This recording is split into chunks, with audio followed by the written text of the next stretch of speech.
Hello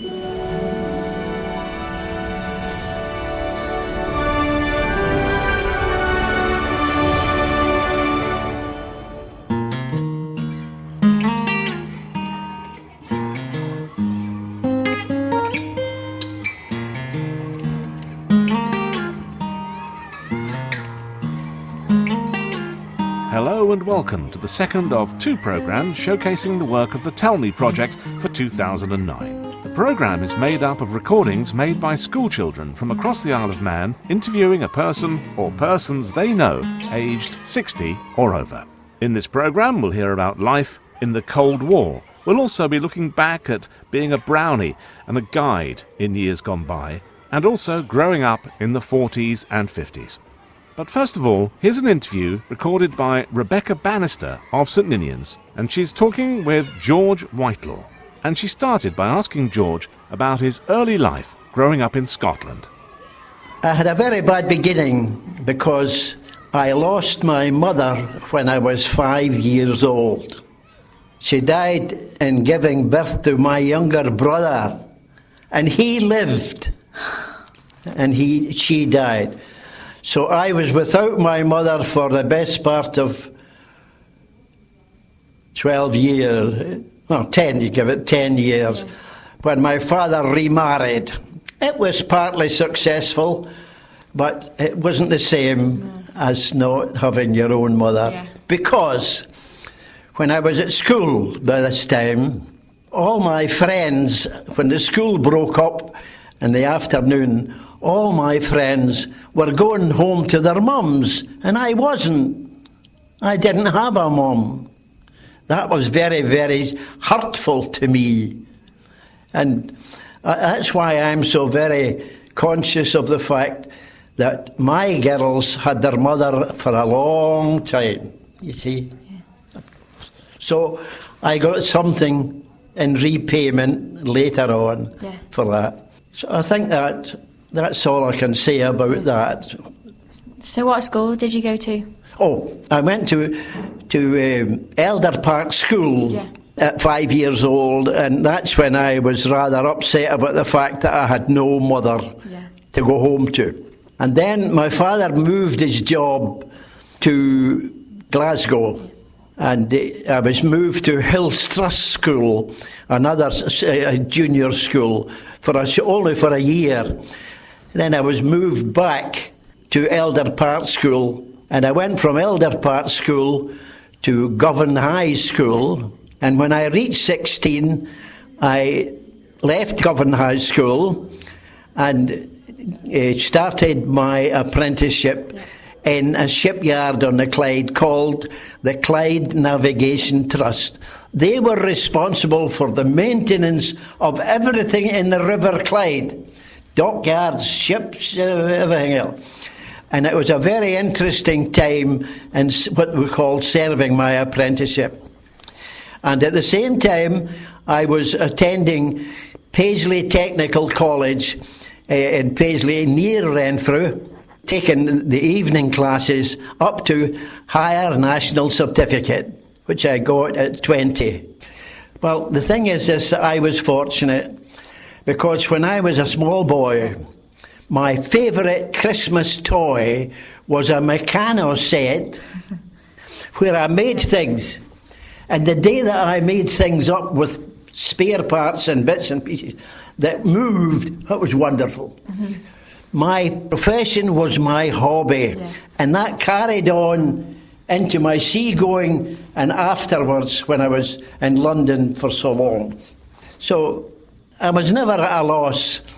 I was doing something I loved to do, and I always made a point of making sure that when I did a job it was done right, and you know. So when you were on the sea, where did you go? And I went to sea 1932, I think it was, 1932, with the Donaldson Line of Glasgow as junior engineer, and mind you, I was a junior engineer.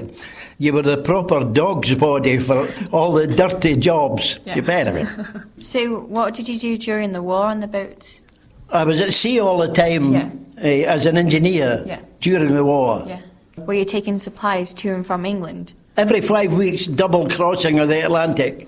I lost 2 ships, and we were picked up by the Navy and brought back to Oban in the west coast of Scotland. And again, I survived. Yeah. Anyway, that carried on, and as I say, I was at sea when the war started. I was actually in board ship at sea, a day out of Liverpool when the war started. I was home on leave, and I'm having a wee holiday with my wife and the family 4 days when the war finished in 1945.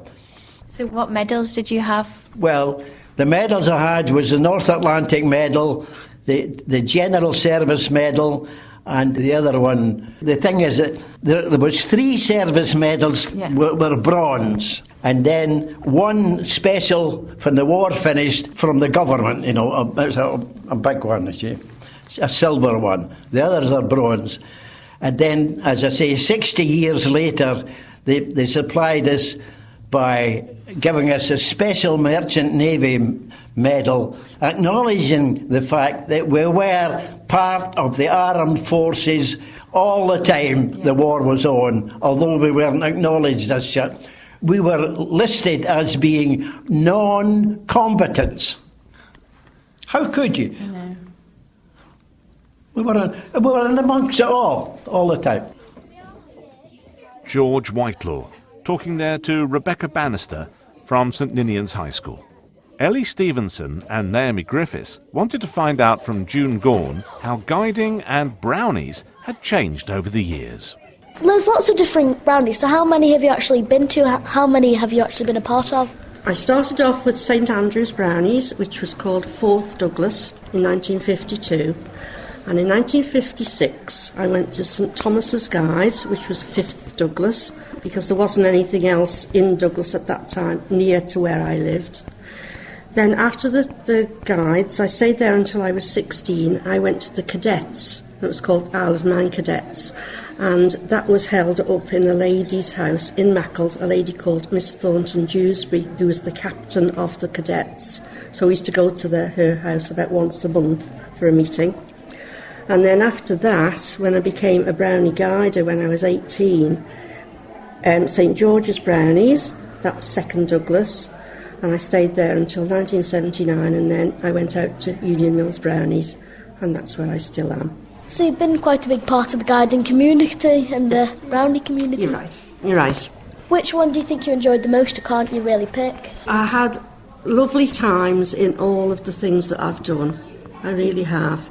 And the fact that my daughters are carrying on after me is lovely. So it must be a bit of a shame having been so attached to all of this, and then next year you have to leave. Well, it's the rules. Yeah. It's the rules. So no worries. You'll still be involved though. Of course I will. Of course I will. You'll still be doing it anyway. Yes. Over the years you've been in charge, have you seen the changes which have been happening? Yeah, major changes. Aren't the uniforms a lot different? Oh, much different, yes. The uniform that I wore when I was a Brownie, look at this. That is me in 1955. And we wore brown dresses. And then that changed. They had pockets up on the top. And that changed for pockets down on the bottom. And I used to have a big tie, which was a tie like this, and you had to learn how to fold it, because you could also use the tie as a sling. Have you ever done first aid and you've had a sling on? Well, in the old days, the tie could be used as a sling. And then they changed, I think it was about 1979, and they just had a little tiny tie then. June Gaughan talking there to Naomi Griffiths and Ellie Stevenson. You're listening to Tell Me on Manx Radio. If you'd like to find out more about the Tell Me Project, then you can visit the website, which is thetellmeproject, all one word, .com. Thetellmeproject, all one word, .com. In our next interview, Graziella Pedro and Jordan Lamb of Murray's Road School talked to Mrs. Janet Norris, and they started by asking her where she grew up. I came from a little village called Glen Vine, which is about 4 miles outside Douglas. My family name before I got married was Lewin, and that's a Manx name. And my family was very well known in the village and had lived there for many generations, in fact about 130 years. Many of my family live in the village and still do. The first one to live there was my grandfather, Thomas Lewin, and he was the village blacksmith. And he and his wife were the first Lewins to live in Glen Vine in 1878. And I have an uncle who was coroner for Glen Faber, which was quite an important position in those days. He was an official of the court. His wife ran the little village shop in Glen Vine. I had an aunt who was the district nurse. Another uncle was the postman. Another uncle had a market garden. And more recently, a cousin had a TV shop, Moran TV. So all in all, yes, quite a significant family in the village. What did you have in common with them? Well, everyone knew everyone else when I was little, because it was only a small village. And as children, we all attended Moran School, and all the pupils came from the village and from the surrounding farms. So because we were all country people from a small community, we had a lot in common. And the church was the focal point of life in the community. And there were two places of worship, the church and the chapel, and you were one or the other. And a lot of the people in the village were involved in church or chapel life. Did most people work within their community? Well, the village was only small and certainly couldn't provide employment for everybody, so many went to work in Douglas. People who worked in offices and banks and shops and so on. There was a small building firm in the village which provided work for some of the men, as did the surrounding farms. How did you travel? Well, certainly not many people had cars when I was little. We certainly didn't. And living 4 miles outside Douglas, we were very reliant upon bus services. And this was reliable, but not that frequent. This meant that a lot of our life had to revolve around the village community. We certainly didn't have parents to run us everywhere like they do today. So we children walked everywhere. To end this second programme, we go back to St Ninian's High School and hear from Major Charles Wilson. He's being interviewed here by Adam Creemore, who started by asking him what made him decide to join the army. That's quite a difficult question, Adam, because it sort of grew on me from about the time when I was 16. And I was interested in things military, so I joined the Territorial Army. And I was in the Territorial Army whilst I was still at school. And then later on, I moved into the regular army. I decided to apply for Sandhurst, and I was lucky enough to get a place. So, which regiment or branch were you in the British Army? I was in the Royal Corps of Transport, which was absolutely new at the time that I left Sandhurst, because the British Army is always evolving and reforming itself, and we had just formed this thing, the Royal Corps of Transport, and we had the ability to move people by land, sea and air, so it's a very exciting new project, and that's why I joined. So other than the TA and the British Army, did you fight for any other armies? After 16 years in the British Army, I resigned from the British Army and I went to do a contract with the Sultan of Oman, and I soldiered for the Sultan of Oman for 2 years. Where were you first posted to? I was first posted to Aden, which is at the southern tip of Arabia, which is currently in the news because of the pirates which are just offshore between Aden and Somalia.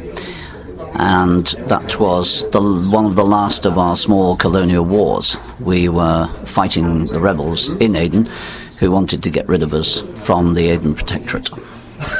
How were you feeling the day you left the armed forces? I felt very sad because it was very much a part of my life, had been a part of my life for so many years, and I also felt quite apprehensive about what I might do as a civilian. You recently walked across the Pyrenees doing the Freedom Trail. What were sort of experiences for that for you?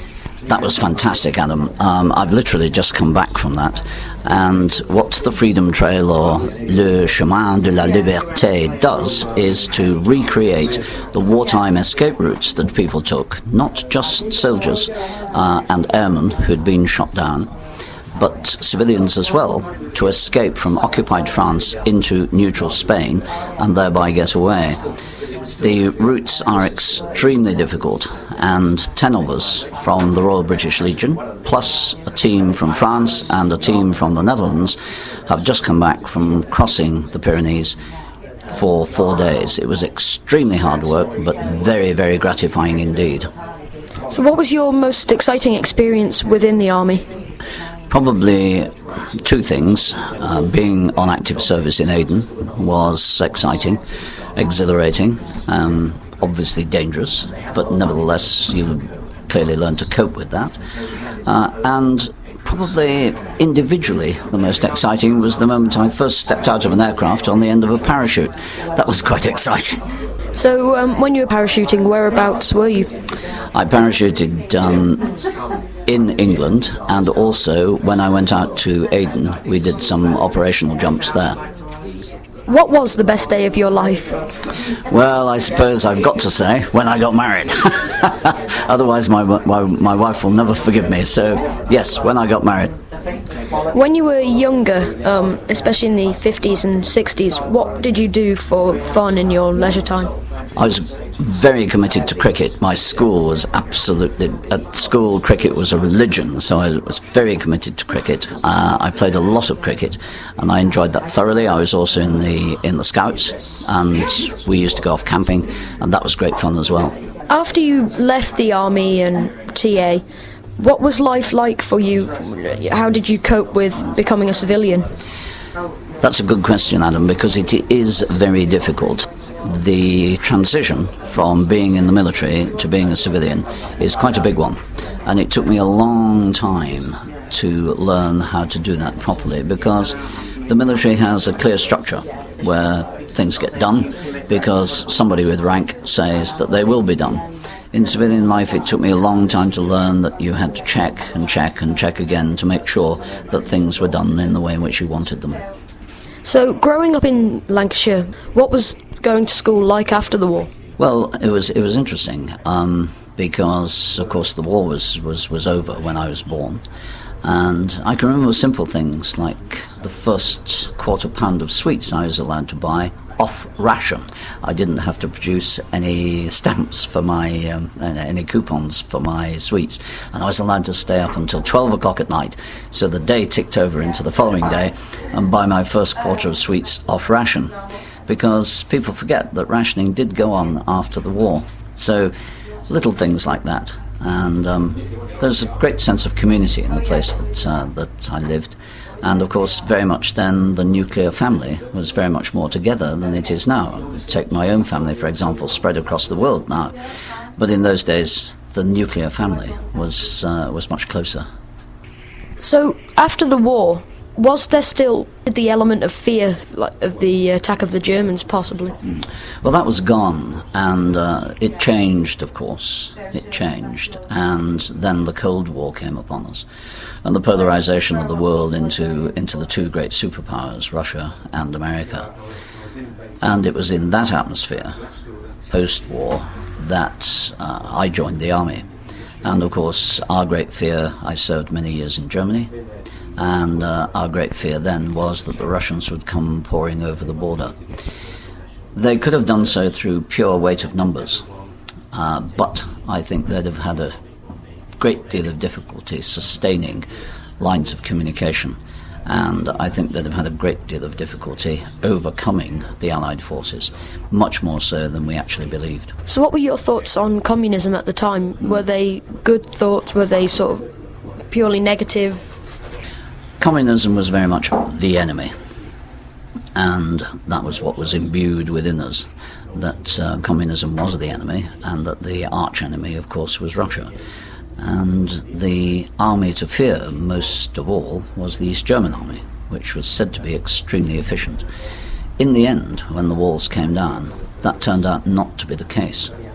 And I had a very interesting trip once, whilst I'd left the army and I was working in the territorial army, and I had a trip back to Germany just after the walls came down, and I took a car and drove into East Germany and had a trip round. I went to Weimar, Leipzig, Dresden. I went to see Colditz Castle, places like that, and it was very, very clear that I was in a very, very depressed economy, not the sort of economy that could have sustained the sort of warfare that we were led to believe that they could sustain.